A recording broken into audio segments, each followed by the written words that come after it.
So in this video, we're going to discuss reactions of amides. This is our next to, essentially, slowest carboxylic acid derivative to undergo nucleophilic acyl substitution.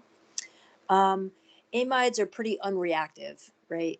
So they don't necessarily react with halide ions or alcohols or water just on their own, because the incoming nucleophile would actually be a weaker base than the leaving group off of an amide, right? The amide anion, NH2 minus, is a stronger base than water or an alcohol or a halide ion. But we can sneakily get them to react with alcohols and water if we use an acid catalyst. So this is going to be pretty familiar. We can do an acid catalyzed hydrolysis of an amide.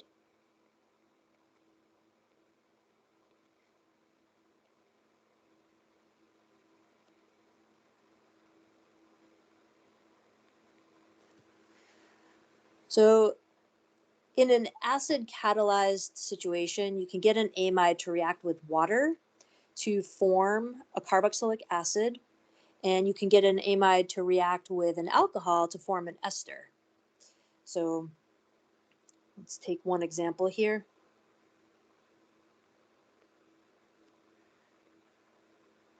Again, this is going to result in essentially you're going to need to form a good leaving group, right? And the amide anion is not an awesome leaving group. It's a pretty strong base.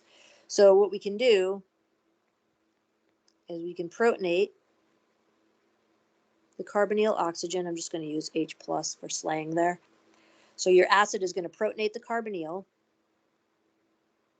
So this will be an equilibrium with your protonated amide.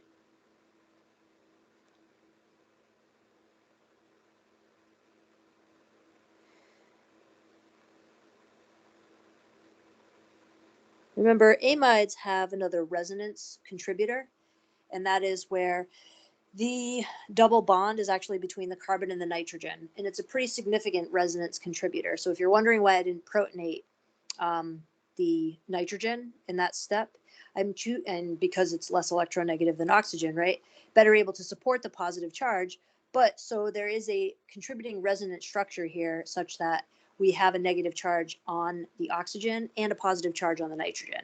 So I'm drawing it like this because this is the way we've been doing all of our nucleophilic acyl substitution reactions. But it's likely that the resonance contributor in this case is the one where the positive charge is on the nitrogen. So I do have a negative charge essentially, or possibly could have a negative charge on the oxygen instead in the other resonance structure.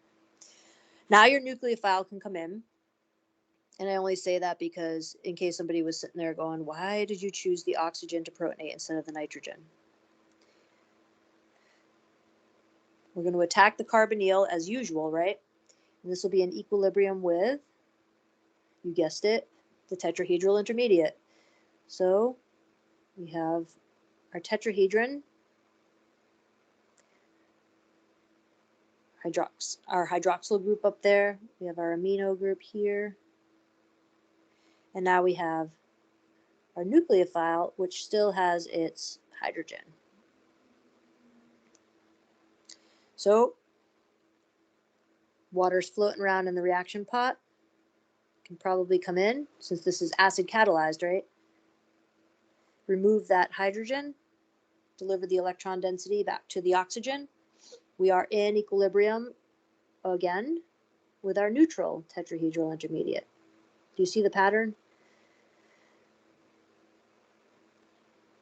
And if you're wondering, we're going to get another protonated tetrahedral intermediate after this. All of these are reversible steps. In other words, all of this stuff is in equilibrium. So we had created the hydronium ion. Very often you'll just see us write it as H plus because we're pretty lazy. But it's essentially protonated water, right? And you're going to get your third tetrahedral intermediate, which is protonated, just like in all the other cases. As long as you're under acidic conditions, you have something that's either positively charged or neutral. If you're under basic conditions, you have something that is all your intermediates are going to be, your organic intermediates are going to be negatively charged or neutral. So we're under acidic conditions. So in this case, we have tetrahedral intermediate number 1, which is protonated, tetrahedral intermediate number 2, which is neutral, tetrahedral intermediate number 3, which is protonated, and they're all in equilibrium.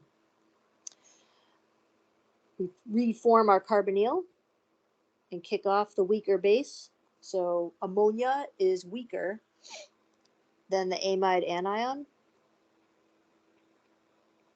So I end up with, here's my carbonyl. This oxygen still has a hydrogen on it. My carboxylic acid starting to look a little bit more like a carboxylic acid, right? And ammonia, which is what we made in the last step. It's a weak base. Definitely can be used to deprotonate our carbonyl oxygen. Oh, and you know what? Be more specific here. This last step is irreversible. I'm going to tell you why. Because look what you make. You are deprotonating your carbonyl oxygen for your carboxylic acid, and you're making the ammonium ion.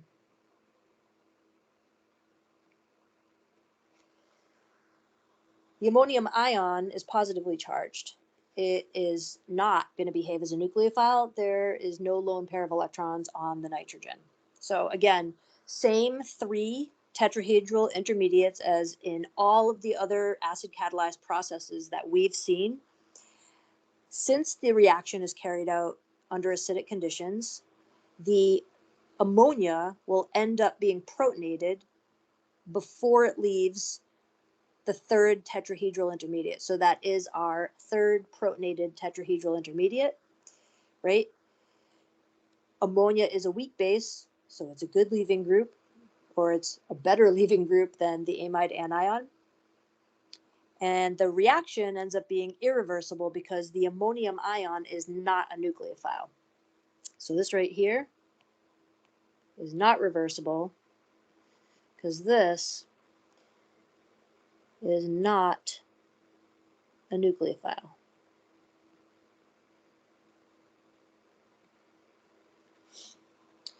If you were to try this in an uncatalyzed reaction, so without the acid present, the amide anion would not be protonated, right?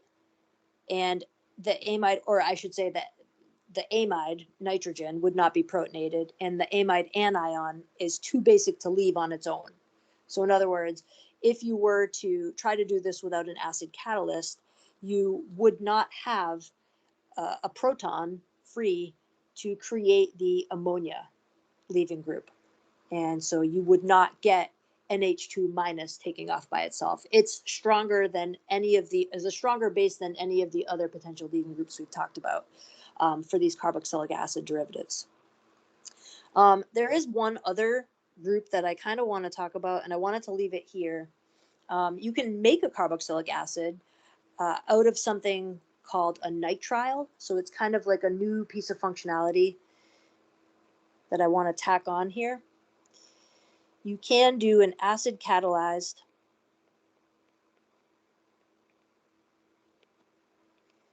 hydrolysis of a nitrile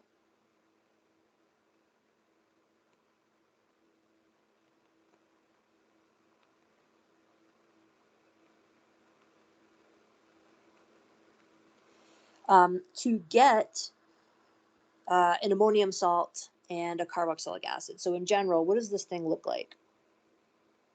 So R, just generic rest of molecule with a carbon that has a triple bond to a nitrogen. We can hydrolyze this. So we're going to add some water. We're going to add some acid. Here, let me give you a specific one so we can draw a specific product. We'll just use like HCl or something. We're going to cook this up. we're going to get a carboxylic acid,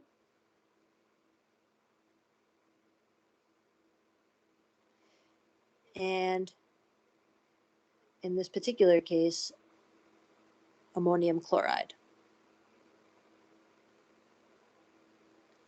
So what's going on here? Well, a nitrile, this thing over here,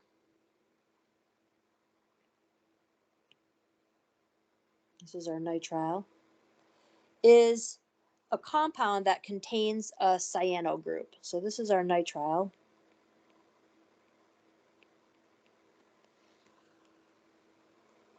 This contains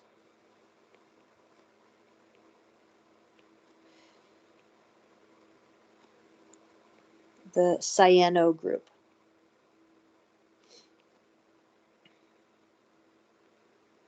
In other words, we're talking about that carbon triple bond to the nitrogen.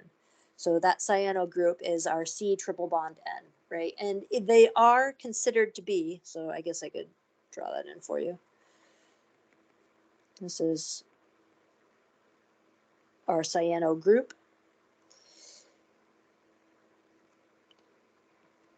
It's considered to be a carboxylic acid derivative because they can be hydrolyzed to give you a carboxylic acid. So essentially, what does it mean to be a carboxylic acid derivative? Can you get it from a carboxylic acid, or can you make a carboxylic acid from it?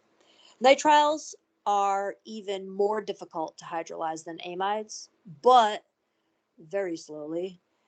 They can be converted to carboxylic acids if you heat them with acid. So in other words, like, how does this go? So generically, we'll draw out our nitrile. I can protonate this. So I'm going to, again, since this is kind of a newish functional group for us, I'm going to draw this out. This acid, instead of just using H plus all the time. Very often I find that when I use H plus, I'm just saying this is acid, right? It's a source of a proton. And then I'll go ahead and I'll use the water molecule in the next step, and people will be like, "What? Where'd you get that?" You know. So this is done in aqueous, under aqueous conditions, right? Because we have an acid here. It's the hydronium ion. So the acid is going to protonate the nitrogen of the cyano group, which, why you want to do that, right? Same reason you would protonate the oxygen of a carbonyl. You're going to make the carbon a better electrophile.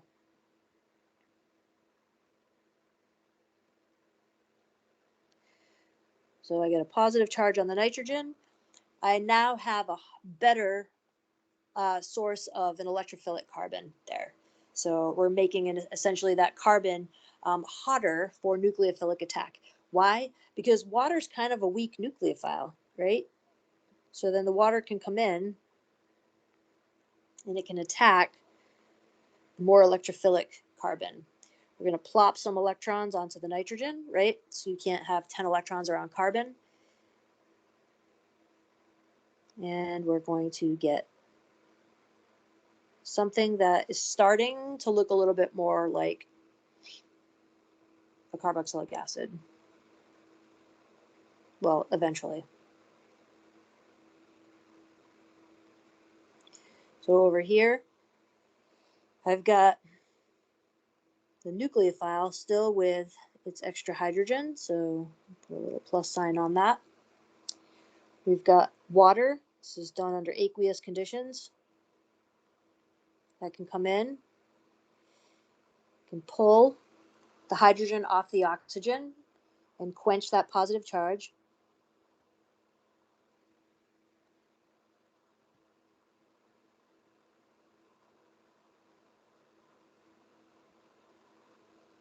I'm going to put this hydrogen over here just because I want to use these electrons.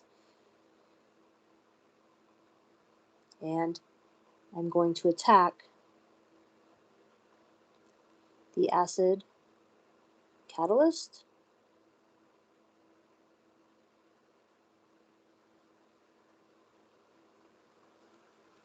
And I'm going to draw it down here.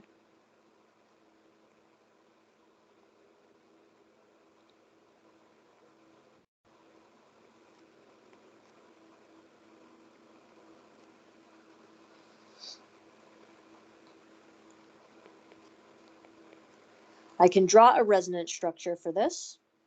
So essentially this has a positive charge. So I can draw a resonance structure, right? I can delocalize electrons up into this nitrogen. So this is not going to be an equilibrium, but this is a resonance contributor.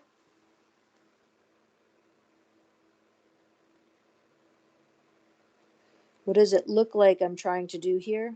It looks like I'm trying to make a good leaving group.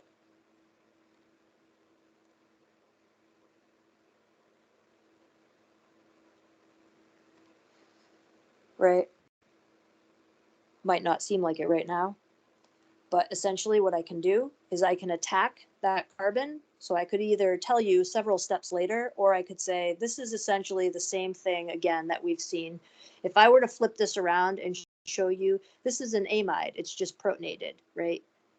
The carbonyl oxygen could be on the top with the hydrogen. It's the same series of steps that we've seen before. So several steps later with the addition of water.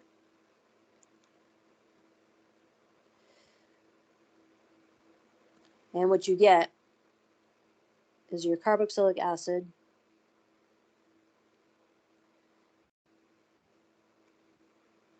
and the ammonium ion, which is not nucleophilic. So the last step is irreversible. How do you get these nitriles? Well, you could buy them, but somebody had to make them, right? So there's a couple of ways that you could get to these things. You could do an SN2 on an alkyl halide, right? With the cyanide anion, right? So the synthesis of, whoa, sorry guys. The synthesis of these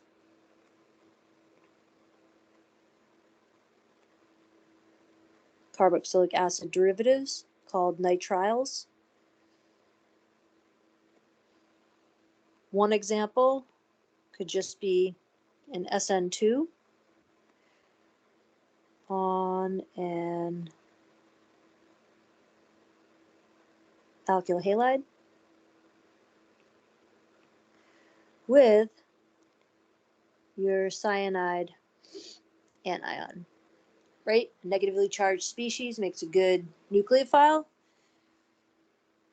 So we could do like ethyl bromide.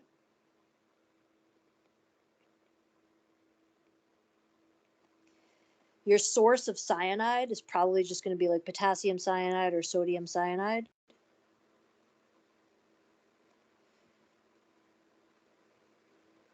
So this right here is your source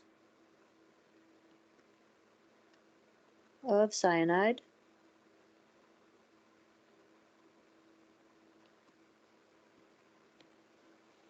And you'll end up with your nitrile.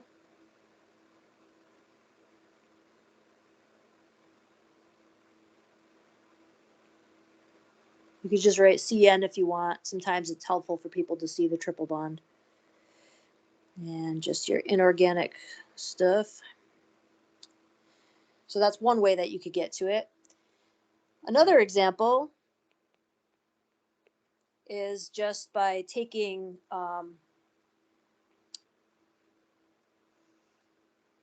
actually, we'll just hold you to that one. You could get an amine from this using a nitrile. So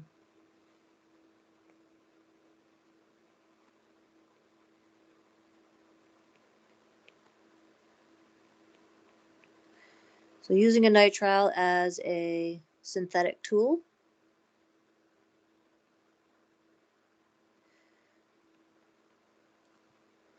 So you're seeing here that all these functional groups are kind of interrelated, right? So if you're in charge of putting a synthesis together, you get to decide like what's the best plan of attack here for making this molecule. You can start with your natural product or whatever it is that you're trying to make, and you can just stepwise work your way backward to commercially available products, right? So these commercially available reactants, in other words. So you could look at some really complicated molecule and be like, all right, I'm going to design a synthesis. And all of these reactions are just little tools in your toolkit. Obviously, there are way more, reactions out there for all of these functional groups, but for this class, just knowing a few is good enough. Knowing what you can do with these different functional groups. So I could start out with a nitrile. I could reduce it. We could do a catalytic hydrogenation. So usually for something like this, they use Raney nickel. It's a special nickel catalyst. It's a highly catalytic source of nickel. It comes from like a nickel aluminum alloy. And it's usually used, you're probably wondering why I'm talking about this. It's usually used to reduce multiple bonds, so triple bonds.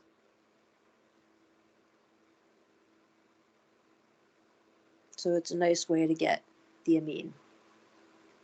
I guess it would be nice if I put the methylene over here too.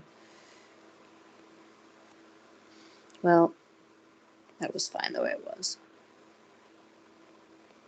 I'll highlight what I'm talking about.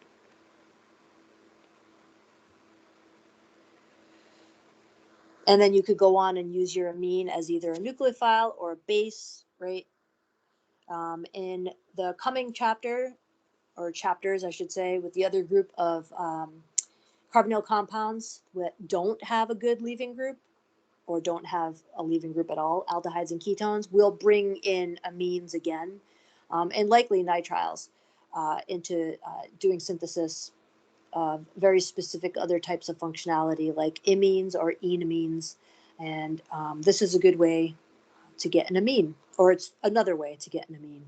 We could use nitrile as a synthetic tool. Catalytic hydrogenation of a nitrile will give us an amine. We can make a nitrile, doing an SN2 on an alkyl halide, and then we could hydrolyze a nitrile and get a carboxylic acid.